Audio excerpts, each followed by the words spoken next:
नमस्कार साथियों, जय हिंद जय भारत। कुछ दिनों पहले मैंने एक पोल किया था, उसके अंदर लिखा था कि LDC paper out of syllabus आना बहुत बड़ी बात है। आने वाली भर्तियों में ऐसा ना हो।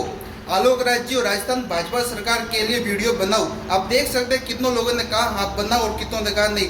आज मैं बात करता हूँ LDC paper out of syllabus आना। कोई भी पेपर आउट ऑफ सिलेबस आना अपने आप में बहुत बड़ी बात हो जाती है, बहुत बड़ा प्रश्नवाचक चिन्ह खड़ा कर देती है उनके ऊपर जो पेपर का निर्माण करते हैं। और खास करके आलोक राज जी जो हर बार छात्रों के साथ नवाचार करने की कोशिश करते हैं, ट्विटर के ऊपर हर छोटी से छोटी बात बच्चों के साथ साझा करते हैं। बच्चों हम नेगेटिव मार्किंग करें, फिर बच्चे बोलते हैं हाँ कर दो। बच्चों हम 40% कर रहे हैं, इतनी छोटी से छोटी बातें आप नवाचार करने के लिए ट्विटर के ऊपर करते हो। मैं आपसे पूछता हूँ कि एलडीसी के अंदर जो आउट ऑफ सिलेबस पेपर आता है उसके ऊपर आपकी क्या राय है?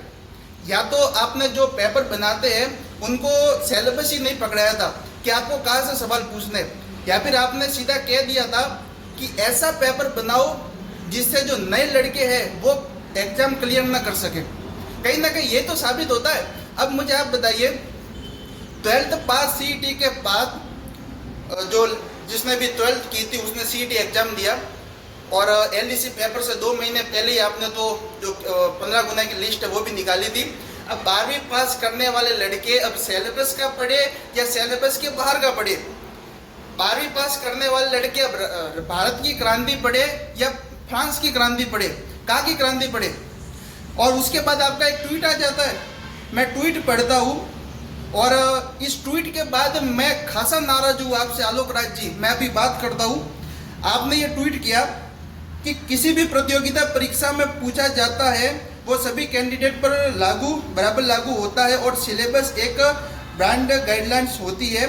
यदि एग्जाम में सिर्फ मोस्ट इक्वलिटी दिए हुए syllabus word to word question लो, ये मैं आपने जो देखा होगा, मैं सारांश रूप में कहता हूँ कि इनका आलोक राज जी का ये ट्वीट जो इतना बड़ा है उसका ये मानना है कि जो एग्जाम के अंदर पूछे हैं वो आपने 10वीं या 12वीं के अंदर पढ़े होंगे। अरे भाई साहब, ये सवाल आपने भी 10वीं 12वीं के अंदर पढ़े होंगे। ये पेपर आप दे दीजिए और आप मुझे 40% छोड़िए 35% लाकर बता दीजिए। और मैं बात करता हूँ, मुझे इंस्टाग्राम के ऊपर व्हाट्सएप के ऊपर कई सारे लड़कों ने भेजा कि ये कहाँ से प्रश्न बाहर आए। मैंने फिर उनका एवरेज निकाला, वो मैं आपके सामने रखता हूँ। लड़कों ने मुझे भेजा था कि इंडियन हिस्ट्री सिलेबस में नहीं था, 10-11 प्रश्न। इंडियन पॉलिटी 10-11 प्रश्न। पंचायती राज वहाँ से एक भी प्रश्न नहीं पूछा। मैथ प्लस साइंस जहाँ से 50 प्रश्न की जगह केवल 40-42 प्रश्नों का औसत रखा गया। पैटर्न को भी फॉलो नहीं किया गया।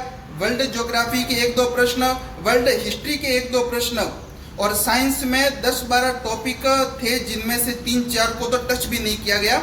खैर, ये मुझे लड़कों ने भेजा था और आप भी आपके हिसाब से भी ये कहीं ना कहीं ये सही है।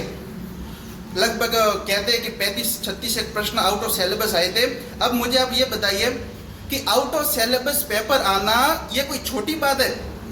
आउट ऑफ सिलेबस पेपर आना इतनी ही बड़ी बात है जितना पेपर आउट हो जाते हैं। जितने लड़के पेपर आउट की वजह से नहीं रह जाते योग्य होकर, उससे ज़्यादा लड़के आउट ऑफ सिलेबस आने की वजह से रुक जाते हैं। आप कहते हो कि 10वीं 12वीं के अंदर पढ़ा होगा। अरे भाई साहब, बच्चे हैं, कोई भगवान थोड़ी है जो सारी जहां की बातें याद करते फिरे, पढ़ते फिरे।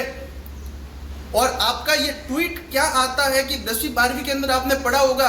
अरे भाई साहब, एग्जाम के लगभग 2-3 महीने पहले आपने 15 गुना की लिस्ट जारी की। उसके बाद बच्चे क्या करें? आपका सिलेबस कवर करेंगे या फिर वर्ल्ड की ज्योग्राफी पढ़ने चले जाए? फिर आउट ऑफ सिलेबस देते हो। बरसात का मौसम था, बच्चे बारिश के अंदर भीगते हुए गए थे।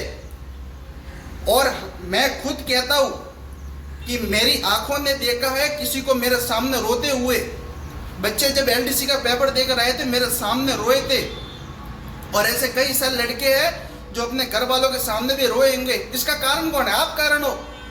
अगर आप कोई पद नहीं संभाल सकते, आलोक राज जी मैं आपका बहुत सम्मान करता हूँ, मैं दिल से सम्मान करता हूँ, परंतु आप जिस पद के ऊपर बैठे हो इस पद की गरिमा को बनाए रखिए।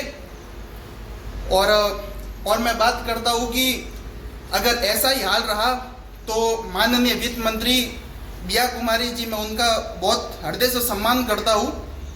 अगर ऐसा ही माहौल रहा तो आप अगर इस प्रकार से 4 लाख भर्तियाँ निकालोगे तो मैं चाहता हूँ आप 4 लाख भर्तियाँ रहने दो, आप 2 लाख ही निकाल लो। आउट ऑफ सिलेबस पेपर देने के बाद जो लंबे समय से प्रिपरेशन कर रहे होंगे आप उनको जगा दोगे। कहने का माध्यम सीधा सा यही तो है, मतलब कि 12वीं पास लड़के सीईटी के देंगे, पहली बार में सीईटी क्लियर होगी नहीं, क्योंकि 40% का तो आपने कर दिया, जुगाड़ पहले से लगा लिया। बच्चे 2-3 साल सीईटी की तैयारी करेंगे, फिर आउट ऑफ सिलेबस पेपर देंगे। बच्चे भी तो बोलने चाहिए घर पे कि पेपर टफ बना है, हमें तो पहली बार फेल हुए हैं।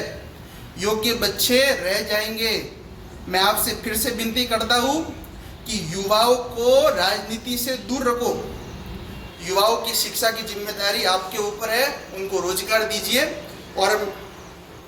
और इसी के साथ मैं इस वीडियो को ये समाप्त करता हूँ। और एक मैं और बात करता हूँ, एक शायद तक मोनू चौधरी जी नाम से कोई एक लड़का है जो मुझे हर बार कमेंट करता है। उन्होंने मुझे कहा था कि एक व्यक्ति का नाम लिखा था, फिर उन्होंने कहा था कि वह लंबे समय से युवाओं के लिए उन्होंने संघर्ष किया है, मैं भी उनका दिल से सम्मान करता हूँ। फिर वो तो कहते हैं कि वो ये कहते हैं, वो ये कहते हैं। अरे भाई साहब, कोई व्यक्ति किसी पार्टी विशेष के अंदर जुड़ जाता है तो उसी का रहता है। इसी के साथ मैं खुलकर तो नहीं कहूँगा, और मैं दूसरे वीडियो के अंदर जरूर आपसे मुलाकात फिर से करूँगा। इसी के साथ मैं इस वीडियो को ये समाप्त करता हूँ। मिलता हूँ एक नई वीडियो के साथ। मैं आपका अपना परीक्षित राजपुरी दौर। जय हिंद, जय भारत।